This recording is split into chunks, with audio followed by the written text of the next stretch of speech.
Ceci est un livre audio autogénéré par Google. Pédagogie, crise, mémoire, repère. Pédagogie, crise, mémoire, repère. Collection dirigée par Loïc Chalmel, Laurent Gutiérrez, Martine Janeur-Raymondi et Laurent Lescoire. La collection Pédagogie, crise, mémoire, repère répond à un triple objectif. 1. Elle se propose de soumettre à la réflexion théorique les problématiques et les situations de crise qui agitent le monde pédagogique. 2. Elle vise à vivifier les mémoires historiques capables d'éclairer le pédagogue pour l'action présente. 3. Elle entreprend de décrypter les repères philosophiques, éthiques, politiques qui portent le pédagogue en avant des réalités. Dernière parution. Amaël André, L'inclusion pour changer l'école. La diversité en contexte scolaire, 2018. Loïc Chalmel, Voix et voix pédagogiques en Europe. Héritage, continuité, émancipation 2018. Loïc Chalmel, Louis Legrand 1921-2016. Pédagogie et politique, 2018. Charles-Édouard Aran, Jeunes filles et jeunes gens catholiques. De la garçonne au mariage pour tous, 2018. Céline Chauvigné, L'éducation citoyenne au lycée. Pratique d'acteur, 1881-2010, 2017. Bernadette Fleury et Michel Fabre, Peut-on enseigner autrement ? Une expérience de formation d'enseignant, 2017. Martine Jannerraimondi, Je tue nous apprendre à construire la vie ensemble, 2017. Christian Belisson, Évaluation, formation et système de référence implicite. Un référentiel pour quoi faire, 2017. Renaud Etier, L'éducation entre présence et médiation, 2017. Nicole Mosconi, Genre et éducation des filles. Des clartés de tout, 2017. Dédicace. Cet ouvrage est le fruit de nombreuses rencontres au gré de mes différents parcours personnels et professionnels. Jean-Pierre Astolfi aimait emprunter la formule de Bernard de Chartres pour qualifier le travail des chercheurs, qui ne seraient finalement que des nains juchés sur des épaules de géants, dont la grandeur gigantesque aide à voir plus loin et à mieux comprendre, oserais-je ajouter.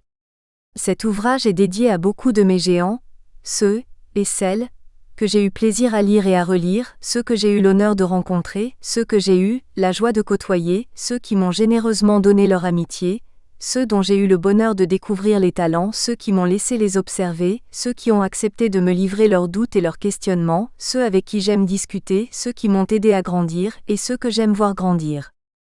Remerciements. Je tiens à remercier mes collègues Jacques Béziat, Mathieu Laville, Laurent Lescoire, Thierry Piot, Frédéric Soja et Marie Vergnon pour leur relecture ciblée et leurs conseils. Un grand merci également à Marguerite Altet et Dominique Bucheton, pour leur confiance et les mots qu'elles ont choisis pour parler de cet ouvrage dans la préface et la postface. Un second remerciement amical à Thierry Piot, pour son accompagnement bienveillant depuis 10 ans. Malgré le risque d'en oublier, et je m'en excuse à l'avance, je souhaite également remercier les collègues avec qui j'ai partagé des discussions passionnantes et parfois passionnées, que ce soit à l'université, Jean-Pierre, Loïc, Thierry, Philippe, Jean-François, Olivier, Benjamin, Mathieu, Marie, Laurent, Jacques, Anne, Dominique, ou sur le terrain des établissements scolaires et de la formation, Jean-Pierre, Isabelle, Lila, Delphine, Alain, Pierre-Marie, Joël, Jocelyn. Et enfin, last but not least, un grand merci tout particulier à Séverine pour ses nombreuses relectures, sa patience et nos échanges toujours riches. Citation. On ne peut accepter la vie qu'à condition d'être grand, de se sentir à l'origine des phénomènes, tout au moins d'un certain nombre d'entre eux. Sans puissance d'expansion, sans une certaine domination sur les choses, la vie est indéfendable. Citation d'Antonin Artaud, 1984, page 130, poète, romancier, acteur, dessinateur et théoricien du théâtre français, auquel se réfère Georges Canguilhem, 2002, pour questionner le développement du pouvoir d'agir sur le monde et sur soi-même. Avant-propos de Thierry Piot. La pédagogie est une notion polysémique, souvent accusée d'être idéologisée, parfois non sans raison. Le statut hybride de la pédagogie, qui est une théorie pratique, fait qu'on la classe dans les sciences de l'action. Comme l'aphorisme de Kant le souligne, la théorie sans la pratique est vaine, la théorie sans la pratique est aveugle. Le présent ouvrage proposé par Éric Saillot relève de belle manière ce double défi d'éclairer la pratique par la théorie et de mettre la théorie à l'épreuve de la pratique. Je souligne d'ailleurs que son propre parcours l'a lui-même mis à l'épreuve de ces deux phases distinctes et complémentaires de la pédagogie. La pratique, il la connaît bien, puisqu'il a enseigné une quinzaine d'années en primaire et en SECPA, section d'enseignement général et professionnel adapté. Et la théorie, cet ouvrage en atteste si besoin était, il la maîtrise, faisant preuve d'une culture multidisciplinaire qui caractérise les sciences de l'éducation et de la formation. J'ai eu plaisir à l'accompagner dans son parcours doctoral sur l'approche de l'analyse de l'activité offerte par la didactique professionnelle, en particulier les travaux de Pierre Pastré sur l'intelligibilité des situations, ceux de Gérard Vergniaud sur la conceptualisation dans l'action, et de surcroît, ceux de la pragmatique linguistique pour appréhender le langage comme un véritable instrument professionnel. Sa thèse, soutenue en 2011, intitulée « Ressources professionnelles des professeurs des écoles en situation d'aide personnalisée », a été suivie de publications scientifiques sur l'enrôlement des élèves en difficulté, les pratiques d'explicitation et d'étayage des enseignants. Cet ouvrage approfondit et élargit ses premières recherches. C'est un approfondissement car il poursuit ses travaux sur la question des ressources professionnelles des enseignants. C'est également un élargissement car il appréhende les multiples registres de l'agir enseignant en classe à travers les préoccupations pédagogiques et didactiques en matière d'ajustement.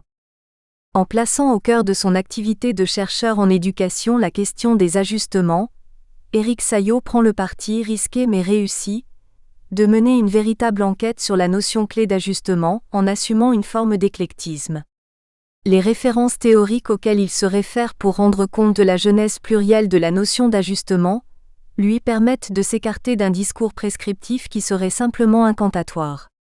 Le patient travail de chercheur qui l'a conduit avec une belle énergie sur le terrain, lui a permis de mettre à l'épreuve des faits ses hypothèses et sa démarche, dont les étapes de la modélisation qu'il propose témoignent, chapitre 2.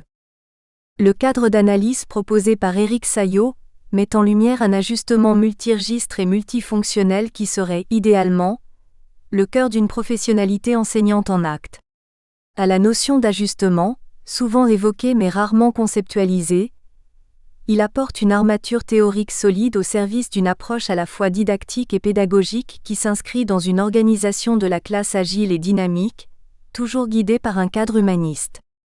En effet, ces compétences rendent opératoires les principes d'une école bienveillante et inclusive, car elles permettent d'identifier les besoins des élèves et de s'y ajuster dans une situation d'enseignement-apprentissage inscrite dans un contexte singulier. Fidèle à l'esprit de l'agir communicationnel d'Habermas, la modélisation de la posture d'ajustement propose une approche réflexive des stratégies langagières pédagogiques et didactiques, qui sont des savoirs d'action de tout enseignant, au-delà de la discipline qu'il enseigne, au-delà des caractéristiques des publics d'élèves auxquels il s'adresse. Proche de la notion de savoir analysé, issue des travaux de Marguerite Altais, cette modélisation s'appuie sur une théorie de l'enquête inspirée de l'approche fonctionnaliste de John Dewey. L'observation et l'écoute sont au service d'un diagnostic dynamique de la relation d'enseignement-apprentissage. Éric Saillot va plus loin et élargit le modèle du multi-agenda de préoccupations enchâssées de Dominique Bucheton et Yves Soulet, en développant un nouveau cadre d'analyse, basé sur des ajustements multiregistres dans chacune des macro-préoccupations. Un des points forts de cette approche est d'accorder une importance à la situation pédagogique et didactique, avec au centre de celle-ci, l'élève en activité. Il ne faut pas s'y tromper à la lecture de ces préoccupations enchâssées. L'élève en activité d'apprentissage est présent en permanence, car Éric Saillot garde à l'esprit qu'enseigner ne peut aller sans apprendre et que la pédagogie est structurellement une coactivité éclairée par des partenaires en situation asymétrique mais irréductiblement liés. Un autre point fort de cette modélisation, c'est qu'elle offre aux enseignants des représentations pour l'action particulièrement opératoire, c'est-à-dire des images opératives au sens d'Ochanine. Ces compétences d'ajustement multiregistre devraient figurer dans les référentiels d'activité des enseignants et des formateurs. Cet ouvrage est riche, largement documenté et sa lecture est en outre aisée, même pour un non-spécialiste, ce qui constitue l'une de ses qualités.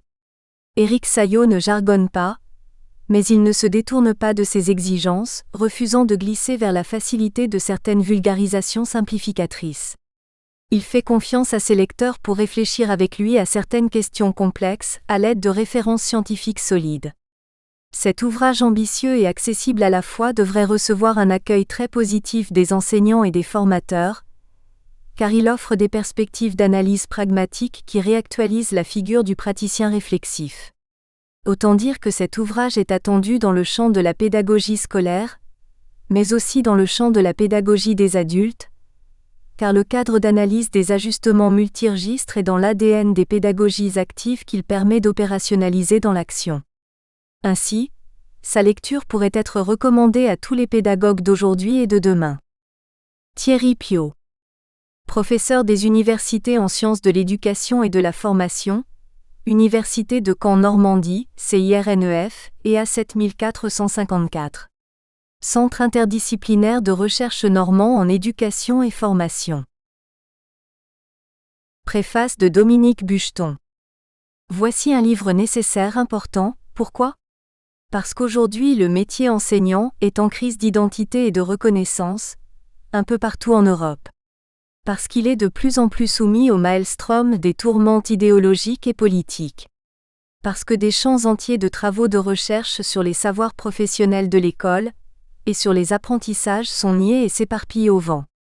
Parce que la complexité de ce métier, de ses missions d'instruction et d'éducation a besoin d'être défendue, expliquée.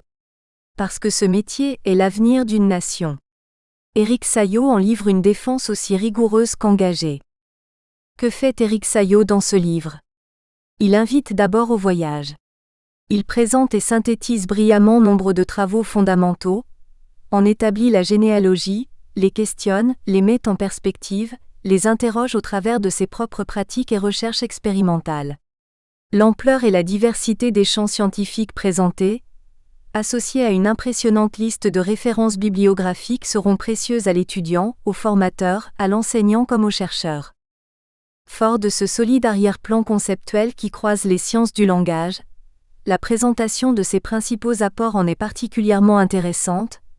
Les théories ergonomiques de l'activité, la psychologie sociale, les travaux de recherche en didactique et en pédagogie, Éric Saillot cherche à théoriser et approfondir davantage une notion déjà connue, celle de l'ajustement. Elle est au cœur du métier enseignant et de nombreux métiers du CAIR. Il fallait le démontrer. La modélisation qui en est présentée est simple, mais pourtant très explicite de la complexité de l'agir dans la classe. Elle décrit le croisement incessant dans l'action de 4 dimensions indissociables. L'observer-écouter, le penser, le dire, le faire. Pour Éric Saillot, et on partage pleinement son point de vue, l'enseignant en effet observe, questionne, accompagne par la parole l'avancée des tâches, la construction progressive du savoir pour mener toute la classe à bon port. Reconnaître ainsi l'importance primordiale des interactions langagières dans la classe est un des aspects les plus importants de ce livre, un aspect pourtant très minimisé dans la formation des enseignants. On connaît bien pourtant la difficulté de ce dialogue didactique, pédagogique et humain. Les risques en sont l'ordinaire de la classe, incompréhension, malentendu, décrochage, incivilité. Éric Saillot rappelle à ce titre combien l'empathie, la confiance dans les capacités de développement des élèves, la patience sont les règles d'or d'un accompagnement ajusté et efficient au plus près des élèves. On ne peut que remercier l'auteur d'en faire une démonstration simple et lumineuse. Mais le livre ne s'arrête pas là. Il invite à une nouvelle aventure, l'analyse, au regard de ce principe fondateur de l'ajustement, d'un certain nombre de préconisations pédagogiques présentées parfois comme des panacées. Des questions complexes telles que le soutien, la pédagogie différenciée, l'explicitation, l'inclusion, la bienveillance, l'évaluation, la problématisation, le statut de l'erreur, etc., sont parfois devenus des sortes de dogmes pédagogiques non interrogés. On en a trop souvent oublié l'origine. D'autres concepts, plus récents, venus de l'ergonomie, souffrance, prescription, efficience, travail empêché, interrogent le travail des enseignants et les difficultés de leurs ajustements. Éric Saillot repart à leur source, revisite les auteurs, les discute. Un remue-ménage revigorant. L'ouvrage d'Éric Saillot livre un point de vue tissé dans une expérience longue, celle d'un enseignant, d'un formateur, d'un chercheur. C'est un livre savant, généreux, riche, d'une grande rigueur intellectuelle. Un livre à conserver sur son bureau afin de poursuivre la réflexion sur le métier enseignant et son devenir. Dominique Bucheton. Professeur des universités honoraires en sciences du langage et de l'éducation, Faculté d'éducation de Montpellier, LIRDEF. Introduction. De multiples réformes se sont succédées depuis de très nombreuses années, afin de lutter contre l'échec et la difficulté scolaire, ambitionnant la réussite de tous les élèves. Les heures de soutien de la loi Aby, 1975, sur le collège unique, à la création des zones d'éducation prioritaire, ZEP, en 1981, en passant par les expérimentations de l'INRP autour de la pédagogie différenciée, Louis Legrand, André de Peretti et Philippe Mérieux, les instructions officielles soulignent régulièrement cette priorité. En 1989, la loi d'orientation sur l'éducation, dite loi Jospin, a créé les cycles pour s'adapter au rythme d'apprentissage varié des élèves afin de placer ces derniers au centre du système éducatif. Après de multiples réformes aux stratégies parfois opposées, la loi Peillon, 2013, a proposé une refondation de l'école qui s'est notamment appuyée sur le dispositif Plus de maîtres que de classes, PMQC, pour renforcer les apprentissages fondamentaux en mathématiques et en français, et sur une énième réforme de l'éducation prioritaire visant entre autres à conforter une école bienveillante et exigeante. En 2019, la loi pour une école de la confiance, loi Blanquet, propose de nouvelles solutions pour les écoles des réseaux d'éducation prioritaire, avec notamment le dispositif 100% réussite au CP, qui permet de dédoubler les classes de cours préparatoires afin d'améliorer les apprentissages fondamentaux. Cette mesure a été étendue ensuite à d'autres niveaux, comme le CE1 ou la grande section de maternelle, mais en retirant des moyens au dispositif PMQC, majoritairement supprimés, sans même avoir été évalués, ou repositionnés sur le cycle 3 dans le meilleur des cas. Ces exemples illustrent l'enchaînement des réformes et l'empilement des dispositifs, depuis les années 1970, sans réelle évaluation ni concertation avec les équipes de terrain, lorsque les politiques tentent d'accompagner la démocratisation de l'école. Cette dernière est plus qualifiée de démocratisation quantitative que qualitative, comme les travaux en sociologie l'ont montré, ainsi que les enquêtes internationales qui placent la France parmi les pays les plus inégalitaires en matière de réussite scolaire corrélée à la situation sociale et familiale d'origine. En effet, les résultats récents des enquêtes PISA ont souligné que les inégalités sociales face à l'éducation se sont accrues dans notre pays. Cette question cruciale du rôle de l'école, en tant qu'institution, dans la reproduction des inégalités sociales est réactualisée à l'aune d'un paysage scolaire en mutation, par les progrès récents, même s'il reste du chemin à parcourir, de la scolarisation des enfants en situation de handicap, depuis la loi du 11 février 2005 qui engage la France dans une voie d'éducation inclusive. Cependant, certains considèrent l'inclusion à la française comme un compromis visant à adapter la dynamique et la rhétorique internationale à la spécificité du contexte associatif, éducatif, administratif français. Barral 2008, page 100, dont les fonctionnements parfois encore trop cloisonnés et les représentations ne sont pas simples à faire évoluer. La loi de refondation de l'école du 8 juillet 2013 va plus loin que la loi de 2005 en soulignant explicitement le concept d'inclusion lorsqu'elle propose que le service public de l'éducation veille à l'inclusion scolaire de tous les enfants, sans aucune distinction. Article 2. Le processus de l'éducation inclusive en cours depuis quelques années pose un regard différent sur la question de la scolarisation des élèves handicapés, et plus largement sur celle des élèves considérés en grande difficulté scolaire, pour la placer au cœur de la réflexion sur le système scolaire en général, Poisa et Gardou, 2007. Ce changement de regard s'exprime à travers la diffusion de la notion de besoins éducatifs particuliers au sein de la communauté éducative. L'approche par besoin, quel qu'il soit, postule que c'est à l'école de s'assurer que l'environnement est adapté à sa scolarité. Circulaire numéro 2016-186 du 30 novembre 2016. Le référentiel des compétences professionnelles des métiers du professorat et de l'éducation, arrêté du 1er juillet 2013, contient explicitement l'objectif de prendre en compte la diversité des élèves. Ces différents textes officiels invitent à repenser l'école, sans faire perdre à ses acteurs leur professionnalité, et sans reléguer le projet Inclusify à une utopie non réalisable, Thomaset 2013 page 4.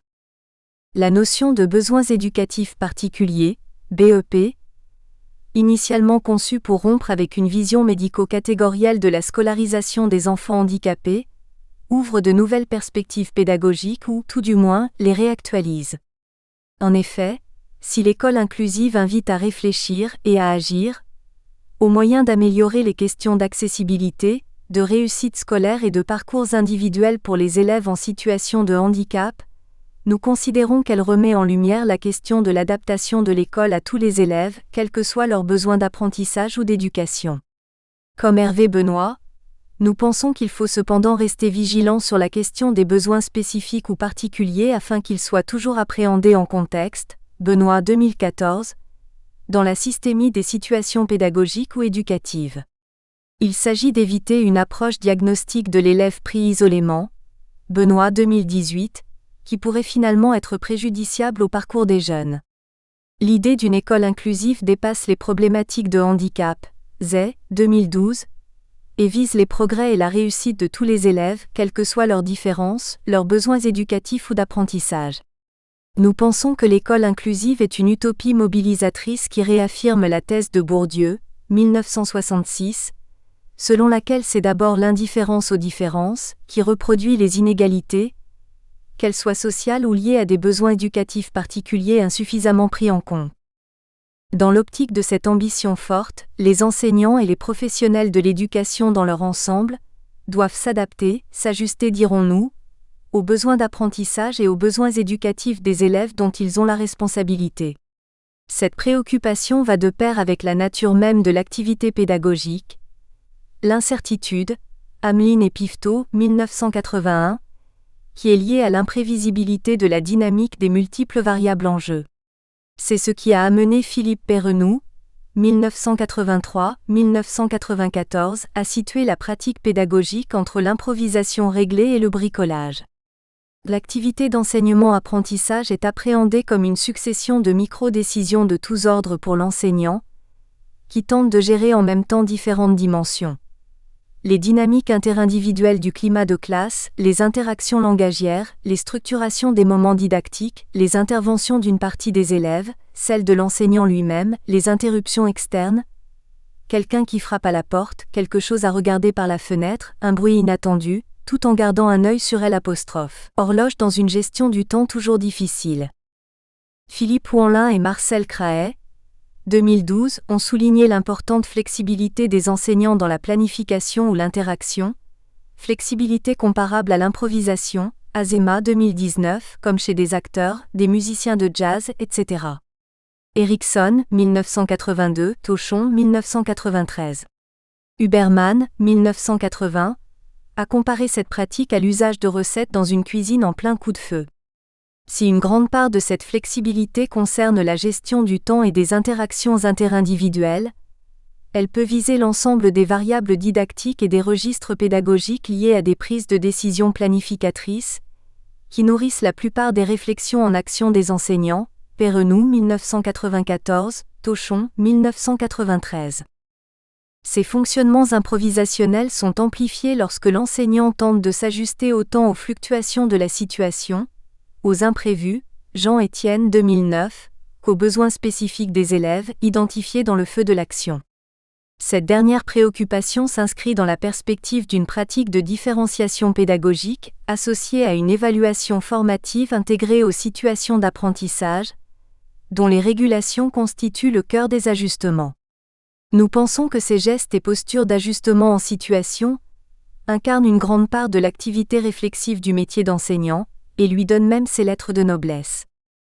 En sciences de l'éducation, la notion d'ajustement a été explicitement appréhendée dans les pratiques enseignantes par Marguerite Altay, 1991-1994, puis par Anne Jorot 2002 pour distinguer les gestes de métier et les gestes professionnels, et bien entendu par Dominique Bucheton-Dir, 2009 pour qualifier la nature même des gestes professionnels ajustés de l'agir enseignant. De son côté, Gérard Sensevi considère également que l'agir enseignant est un processus constant d'ajustement mutuel, Sensevi 2011 page 52. Nous ambitionnons de poursuivre le travail scientifique autour de cette notion d'ajustement dans l'activité d'enseignement-apprentissage. L'objectif de cet ouvrage est d'apporter des éléments de conceptualisation qui permettent de mieux comprendre la posture professionnelle d'ajustement, que ce soit dans une perspective de réflexion dans ou sur l'action. Schoen 1994, Vergniaud 1996 pour les acteurs eux-mêmes, ou que ce soit pour des questions de recherche ou de formation.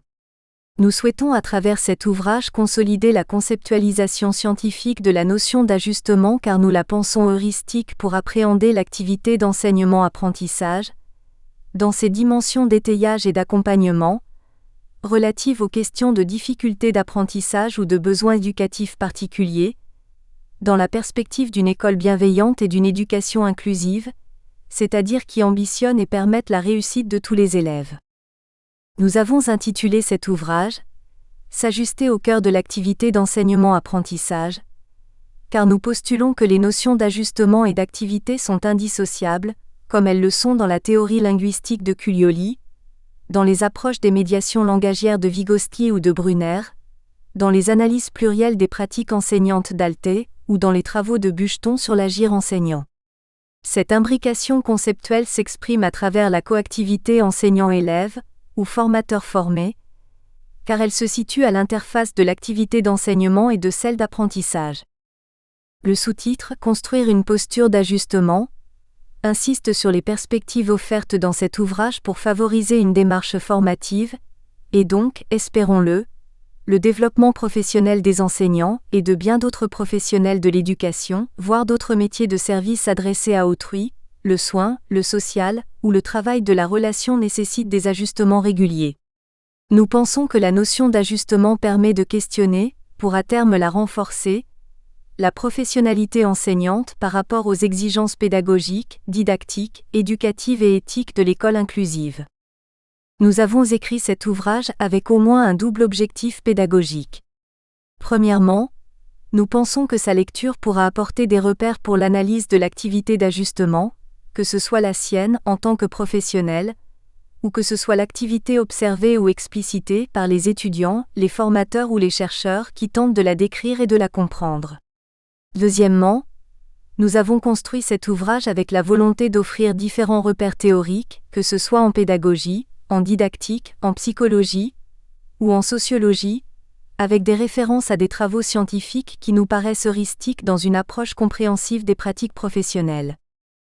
Toujours avec cette idée de repère, nous avons réalisé 12 brefs portraits de grands chercheurs et d'auteurs de référence qui ont marqué notre propre parcours scientifique: Vygotsky, Brunner, Astolfi, Alte, Bucheton, Dewey, Rogers, Clough, Bandura, Leplat, Goffman et Bloom.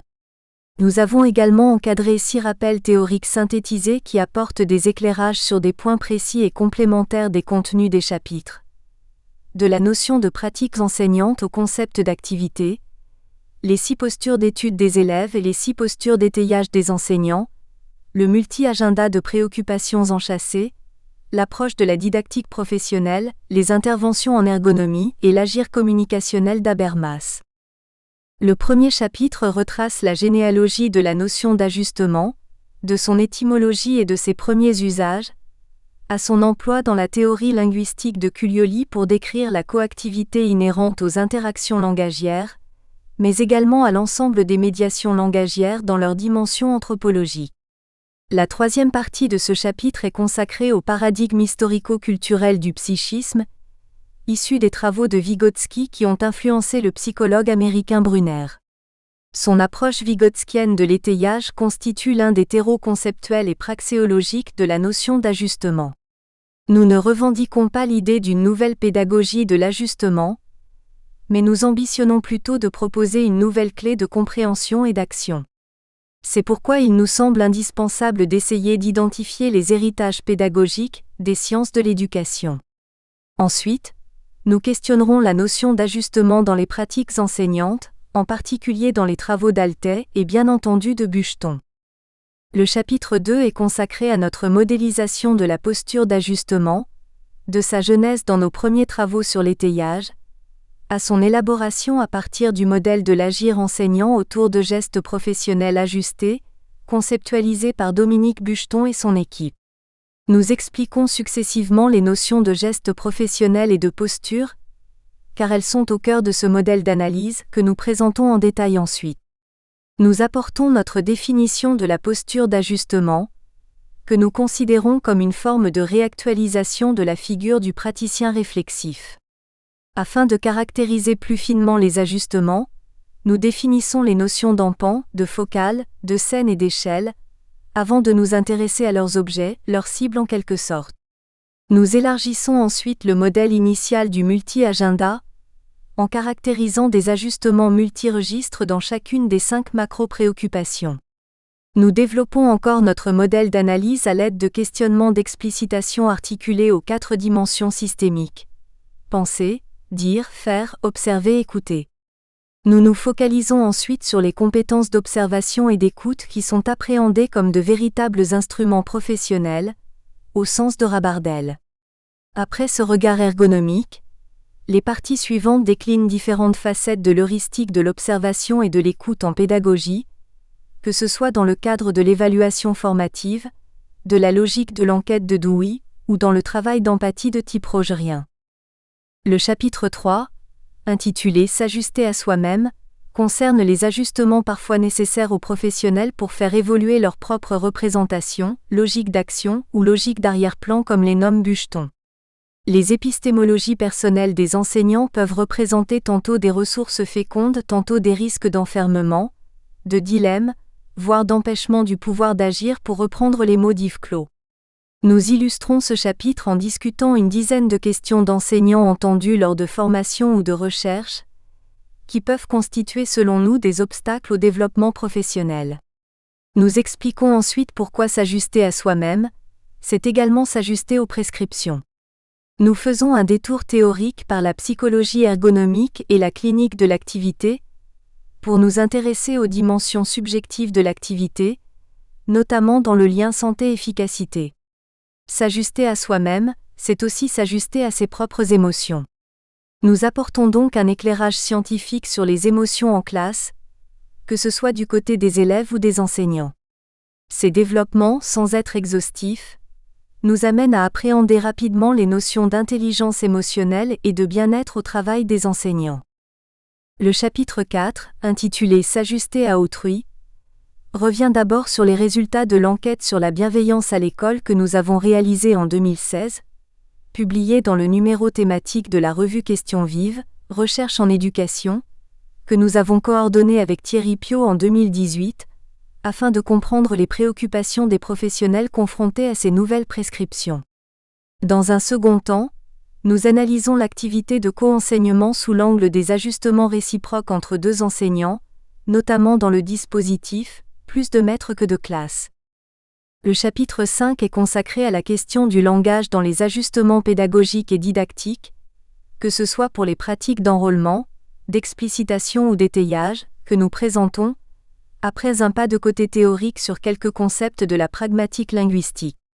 Nous finissons ce chapitre par un retour sur la notion d'accompagnement, tant elle possède des similitudes avec celle d'ajustement et de posture. Chapitre 1 – L'ajustement en pédagogie. Généalogie, enracinement, héritage. Mon point de vue est qu'un modèle est indispensable dans une étude, dans une recherche, mais qu'il restera toujours une vue partielle de la réalité qui le déborde forcément.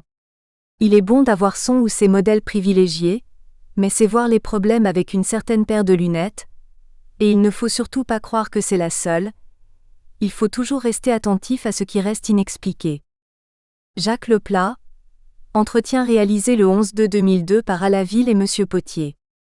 Nous empruntons la citation de Jacques Leplat qui propose la métaphore des lunettes, comme Jean-Pierre Astolfi l'a souvent fait, pour illustrer la nécessité d'éclairages théoriques différents, qui n'offrent, séparément, qu'une compréhension partielle et limitée du réel. Ce regard pluriel est bien entendu l'ADN de l'épistémologie des sciences de l'éducation et de la formation aujourd'hui, comme l'a rappelé Claudine Blanchard-Laville, 2000. Notre approche plurielle des pratiques d'ajustement dans l'activité d'enseignement-apprentissage nous amène tout d'abord à questionner la généalogie de cette notion, c'est-à-dire ses premières significations afin de mieux comprendre ensuite ses usages en pédagogie et en didactique. Le petit décroché vers la théorie linguistique de Cuglioli nous permet de faire des premiers ponts entre les notions d'ajustement et de langage, dans la perspective de la pragmatique linguistique que nous développons plus loin dans l'ouvrage. Comme les ajustements pédagogiques et didactiques s'appuient majoritairement sur le langage, cet éclairage nous permet de tisser les premières trames entre les notions de discours, d'activité, de sujet et d'interaction, au cœur des situations d'enseignement-apprentissage.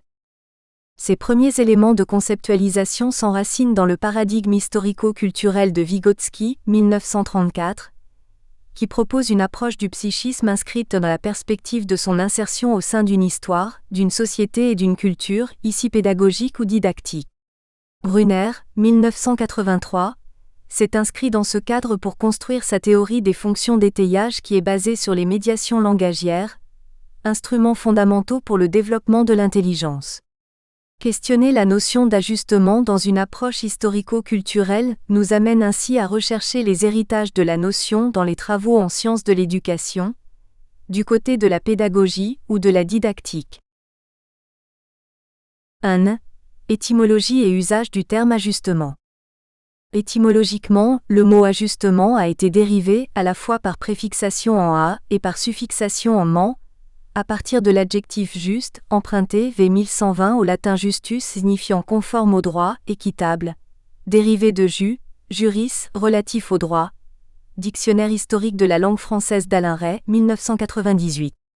Il recouvre une valeur religieuse de conforme à la justice divine, à ses exigences, dans les premiers textes identifiés, puis il se laïcise au XIIIe siècle, en qualifiant ce qui est conforme au droit en justice, à une règle établie, 1385. C'est ensuite l'idée d'exactitude qui va l'emporter, que ce soit pour la mesure exacte d'un instrument ou pour un vêtement bien ajusté qui tombe bien. Le sens du mot juste a évolué de l'idée qui suffit exactement, à celle de qui suffit à peine, avec les adverbes trop à peine, ce qui ne donne plus la même image d'un vêtement près du corps, voire même trop ajusté, serré.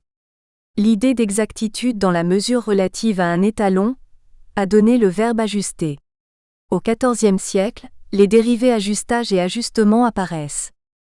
Grâce à la version électronique du Trésor de la langue française, nous apprenons que le terme ajustement vient de adjutement, 1328, monopole de l'ajustage des mesures, et de adjustement, 1331, droit d'ajuster les mesures. Ce terme prend ensuite une dimension esthétique, des arrangements agréables de divers objets, d'assortiment ou des accommodements, entente 1658, parfois liés à des questions vestimentaires pour qualifier des costumes ou des parures. L'idée d'ajustement peut parfois qualifier une disposition ou un aménagement d'un espace, tel l'ajustement d'un jardin ou d'une maison.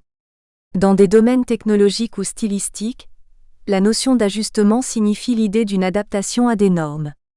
Les divers emplois du terme ajustement convergent vers une idée d'adaptation à des choses ou à une situation, que ce soit en mécanique, en menuiserie, au sens propre, en économie, en psychologie, en sociologie, en statistique ou en topographie, au sens figuré. En mécanique ou en menuiserie, la notion d'ajustement vient de l'action d'ajuster deux pièces ensemble, convenablement serrées, ni trop, au risque de les casser, ni trop peu, au risque de les perdre. Les idées d'adaptation ou d'agencement sont associées à l'ajustement, avec une recherche de précision, comme pour le réglage précis d'une balance ou d'une machine, Centre national de ressources textuelles et lexicales. Le degré de serrage prend une importance fondamentale dans la nature de l'ajustement. Il n'y a pas une grande différence entre un réglage bien ajusté, ou au contraire trop serré. Cela souligne un travail de précision, un processus dynamique, source de tension pour celui qui ajuste. L'idée de précision de l'ajustement se retrouve dans des interactions identifiables dans certains sports collectifs avec un ballon, où on parle de passes bien ajustées, lorsqu'elles sont de véritables offrandes pour les coéquipiers afin qu'ils puissent à leur tour bien s'exprimer. Gérard Sensevi, 2011, utilise l'image de deux danseurs qui doivent ajuster leurs pas et leurs mouvements au rythme de la musique, dans une action conjointe des deux partenaires. Dominique Bucheton et Yves Soulet, 2009, file une autre métaphore sportive lorsqu'il évoque le cycliste qui change de braquet pour gravir une côte ou la redescendre, afin d'illustrer les changements de système d'étayage de l'enseignant qui tente de s'adapter à l'avancée de la leçon, aux difficultés perçues ou du moins à la représentation momentanée qu'il se fait de la situation. Page 41. En confection, une veste bien ajustée est réalisée sur mesure à partir de mensurations précises, adaptées à la morphologie de la personne qui la portera. En 1921, Édouard Claparède file cette métaphore pour symboliser ses attentes d'une école sur mesure. Lorsqu'un tailleur fait un vêtement, il l'ajuste à la taille de son client et si celui-ci est gros ou petit, il ne lui impose pas un costume trop étroit sous prétexte que c'est la largeur correspondant dans la règle à sa hauteur. Page 37. Les ajustements permettraient donc de proposer une pédagogie sur mesure, c'est-à-dire adaptée aux spécificités des élèves. Philippi Dewell 2012 page 308 précise que la notion d'ajustement renvoie à un mode d'adaptation, de mise en rapport ou en conformité par rapport à une valeur repère, mais qui laisse de la place, de la marge ou un certain jeu pour régler l'ensemble. Lorsque l'ajustement est très précis, voire considéré comme exact, on parle plutôt d'ajustage, comme pour le travail des pièces de monnaie ou le réglage des lunettes par les opticiens. Le terme d'ajustage convient donc moins pour des questions pédagogiques où l'incertitude est inévitable, voire reste la nature même des pratiques, comme l'ont si bien formulé Daniel Hamlin et Jacques Pifetot dans la préface de l'ouvrage de Neil Postman, Enseigner, c'est résister, Le Centurion, Paris, 1981, page 6. Certes, les sciences de l'éducation apportent chacune en son champ des moissons de faits vérifiables. Mais la pédagogie n'est pas, tant s'en faut, la science de l'éducation. Elle est une pratique de la décision concernant cette dernière. L'incertitude est donc son lot. Incertitude conjoncturelle, augmentée par la mobilité parfois vertigineuse des repères contemporains, mais incertitude essentielle dès lors qu'une connaissance et une action sont à conjoindre dans une théorie de la pratique. Nous insistons sur l'incertitude en pédagogie, afin de proposer la notion d'ajustement comme un moyen de répondre à l'imprévisibilité des situations d'enseignement-apprentissage et aux besoins d'apprentissage des élèves. Si le sur-mesure est visé, ne tombons pas dans l'illusion pédagogique d'ajustement parfait. Il y a toujours du jeu dans l'ajustement, c'est-à-dire un certain niveau d'incertitude qui offre une marge de manœuvre aux personnes qui tentent de mieux communiquer. La théorie linguistique de Cuglioli offre un éclairage intéressant pour comprendre les enjeux d'ajustement au cours des interactions langagières, y compris lors des échanges entre un enseignant et ses élèves. 2. Les ajustements dans la théorie linguistique de Cuglioli.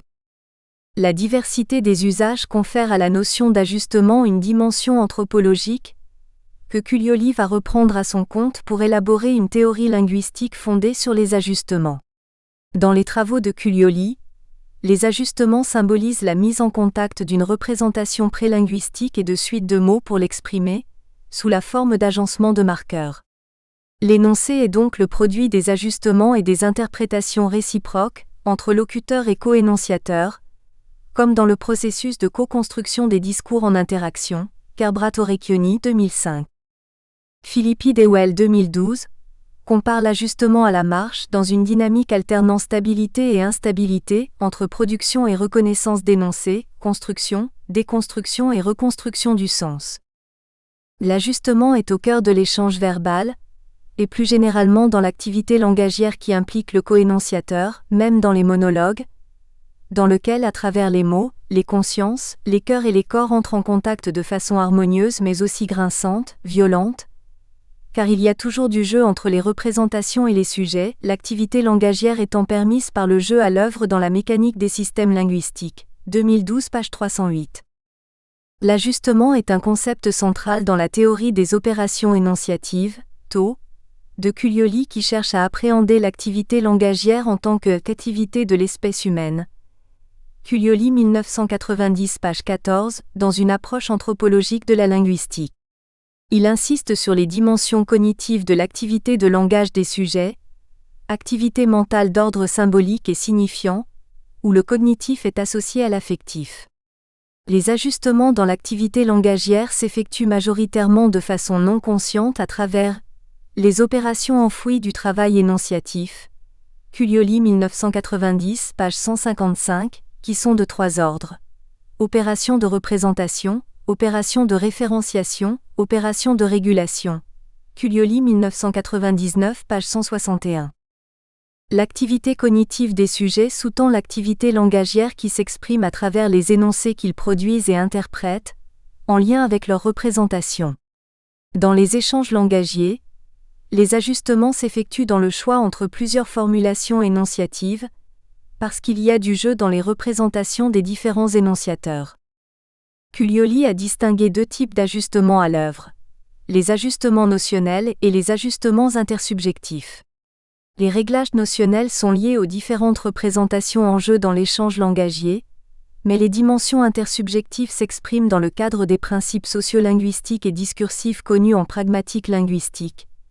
Le système global de la politesse, bien au-delà des simples formules, mais tout ce qui construit un respect mutuel, comme le face work, où chacun essaie de ne pas faire perdre la face à l'autre, la gestion des tours de parole, où on recherche l'apostrophe, équilibre dans le temps de parole de chacun, que les interlocuteurs prennent implicitement en compte dans les discours en interaction.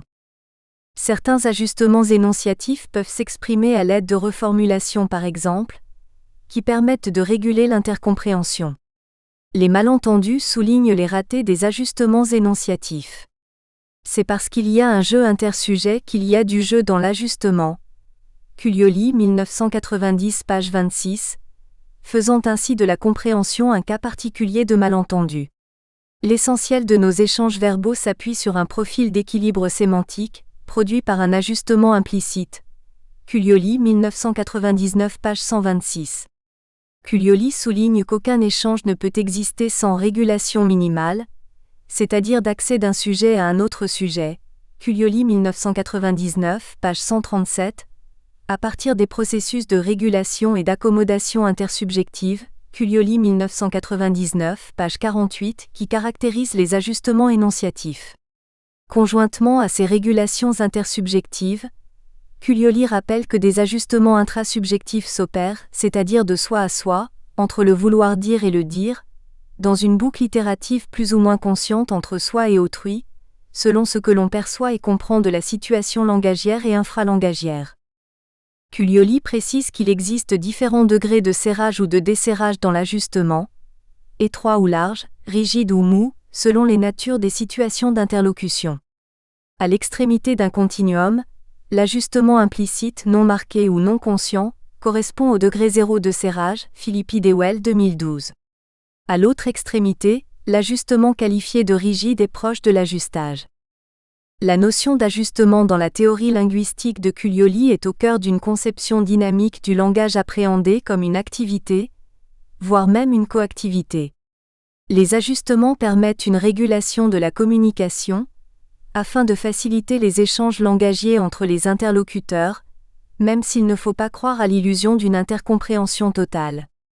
Le concept d'ajustement renvoie à une conception socio-constructiviste de la communication qui reflète la complexité de l'activité cognitive et langagière des sujets.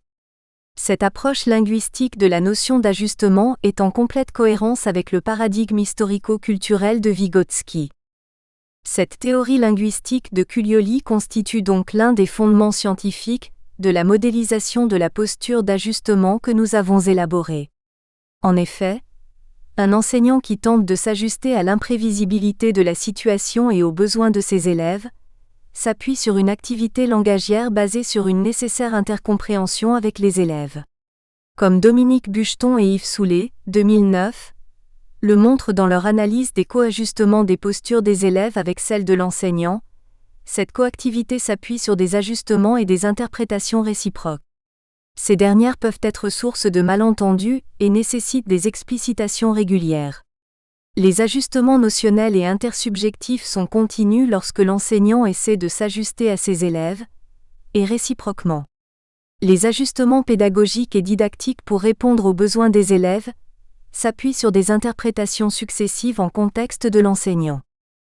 À la suite de Vygotsky, Brunner, 1983, a insisté sur les médiations langagières à l'œuvre dans les interactions de tutelle, c'est-à-dire dans les pratiques d'étayage, qui nécessitent des ajustements notionnels et intersubjectifs réguliers. C'est pourquoi nous proposons de nous attarder quelques instants sur leurs travaux. Bref portrait 1. Lev Semyonovitch Vygotsky, 1896 à 1934.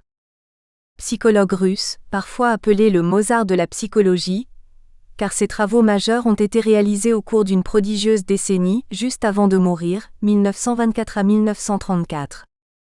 Ses écrits, d'abord retirés de la circulation car vivement critiqués par le régime soviétique, ne seront republiés en russe qu'en 1956, ouverture khrouchtchevienne en URSS.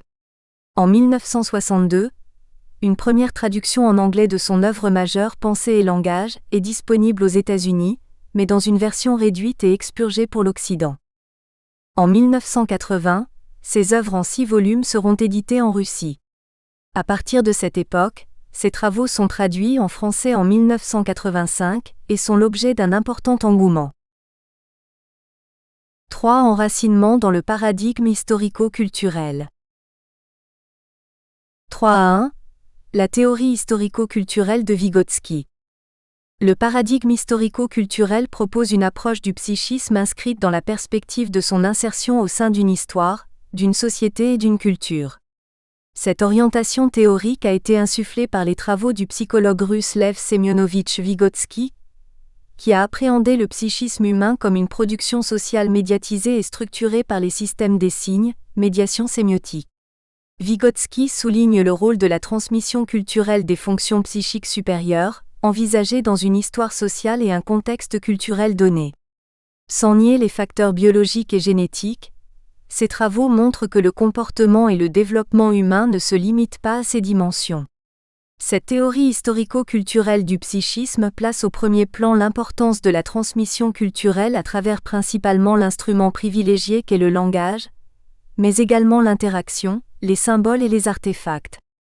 Grâce à la culture, les humains acquièrent un savoir qu'ils tirent de la génération précédente, puis ils l'enrichissent, en créent un autre qu'ils lèguent à la génération suivante. L'œuvre majeure de Vygotsky, intitulée Pensée et langage, 1934-1985, pose les fondations de l'approche historico-culturelle russe qui analyse le développement de l'intelligence dans l'interaction avec autrui par la médiation d'un instrument psychologique essentiel. Le langage, appréhendé comme un médiateur sémiotique qui est au centre de la prééminence des relations sociales. Pour Vygotsky, 1934-1985, la pensée de l'enfant, ainsi pourrait-on formuler cette thèse, dépend dans son développement de la maîtrise des moyens sociaux de la pensée, c'est-à-dire dépend du langage. Au-delà de l'adulte médiateur lui-même, c'est le langage qui est le principal vecteur de médiation selon Vygotsky. Toutes les fonctions psychiques supérieures sont unies par une caractéristique commune, celle d'être des processus médiatisés, c'est-à-dire d'inclure dans leur structure l'emploi du signe. Dans la formation des concepts, ce signe est le mot qui sert de moyen de formation des concepts et devient par la suite leur symbole, 1934-1985. Le langage, qui est fait de ces signes que sont les mots, est ainsi l'instrument médiateur entre les choses de la vie, concepts spontanés ou quotidiens, et les concepts, scientifiques, dans un rapport médiatisé avec l'objet. Vygotsky a notamment travaillé le rapport entre sens et signification.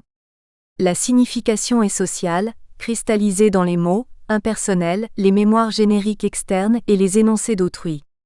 Le sens, quant à lui, est propre au sujet à travers ses activités individuelles ou partagées, et les finalités de ses actions.